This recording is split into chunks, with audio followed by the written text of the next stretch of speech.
The snow came early that year, thick and unrelenting, swallowing the wide plains in a white silence that made even the bravest man feel small. Jake Callahan had seen many winters on the range, but Christmas always carried a sharper edge. It reminded him of things that no longer belonged to him. Voices that once filled the cabin, laughter that used to echo against the walls. Now there was only the sound of the wind, clawing at the logs and the steady pop of burning wood in the fireplace. Jake sat at the small wooden table near the fire, staring down at his Christmas dinner. A dented tin plate held a modest portion of beans and a piece of bread that had gone stiff hours ago. He ate slowly, more out of habit than hunger, chewing each bite as though it required effort just to swallow. The coffee beside him was bitter and black, untouched, sending up faint steam into the cold air of the cabin. Outside, the night deepened. Snow pressed against the windows, blurring the world beyond into nothingness. Jake leaned back in his chair and exhaled. He had told himself he was used to this kind of quiet. Years alone on the frontier had taught him how to endure. But Christmas had a way of digging up old memories no man could outrun. He reached for his cup and muttered a tired "Merry Christmas" to no one in particular. Then came the sound. 3 gentle knocks struck the door, spaced carefully apart, as if whoever stood outside feared being turned away. Jake froze. No traveler wandered these lands at night, not in winter, and certainly not on Christmas. His hand drifted toward the rifle mounted on the wall before reason caught up with instinct. After a long pause, he rose and crossed the room, boots heavy against the wooden floor. When he opened the door, cold air rushed in, biting hard. Standing there was a native woman wrapped in a worn shawl, snow clinging to her hair and shoulders. Her face was calm but tired, eyes reflecting both caution and quiet strength. She met his gaze without fear.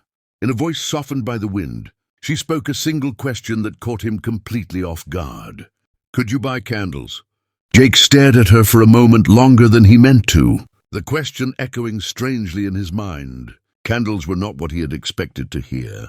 Not a plea for shelter, not a demand, not even a request for food. Just candles. He stepped aside slightly, letting the door remain open as snow drifted across the threshold. "I've got a few," he said at last, his voice rough from disuse. "Come in before the cold finishes its work." The woman hesitated only briefly before stepping inside. Warm air wrapped around her, and she pulled her shawl tighter as her eyes adjusted to the dim glow of the fire. Jake noticed the careful way she moved, as though she were used to being unwelcome. He closed the door behind her and secured the latch, the wind howling in protest on the other side. "My name is Aiyana," she said quietly. "My people are camped near the river. My grandmother's fire went out, and tonight is a night for prayers. Without light, the spirits cannot be honored." Jake nodded, unsure what to say. He crossed the room and retrieved a small bundle of candles from a shelf near the fireplace. They were uneven and half-melted, saved for times when oil ran low. He held them out, but Aiyana did not take them right away. Instead, her gaze drifted to the table. The untouched food told its own story. One plate, one chair pulled out, one man trying not to look lonely. "You're spending Christmas alone," she said softly. Jake let out a short breath. Didn't plan it any other way. She studied him for a moment, not with pity, but with something closer to understanding. "No one should sit alone on a night meant for remembering," she said. "I can trade for the candles." "I'm not looking to sell," Jake replied. "I wasn't offering money." A faint smile touched her lips. "I can cook. My grandmother taught me well." The idea struck him harder than it should have. The cabin had not held another presence in years, and suddenly the thought of sharing the fire felt both strange and welcome. After a pause, he nodded. "All right. But you don't owe me anything." Aiyana moved toward the hearth, kneeling as she unpacked dried herbs and meat from her pouch. Soon the air filled with a richer scent than beans and bread ever could. As the stew simmered, the silence between them felt less heavy. For the first time that Christmas, Jake realized he was no longer listening to the wind. The stew simmered slowly, its surface dark and rich, releasing a warmth that seemed to sink deeper than the fire ever could. Jake added another log to the hearth and watched the flames rise, their light dancing across the walls and across Aiyana's face as she worked.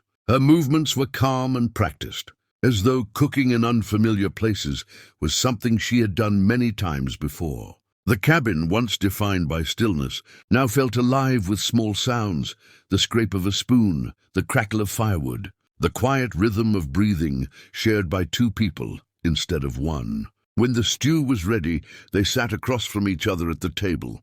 The bowls were mismatched, the spoons worn thin, but the food tasted fuller than anything Jake could remember eating in years. Each bite carried warmth, herbs, and something else he couldn't quite name. Comfort, maybe, or memory. He found himself eating slowly, unwilling for the moment to end too soon. Aiyana broke the silence first.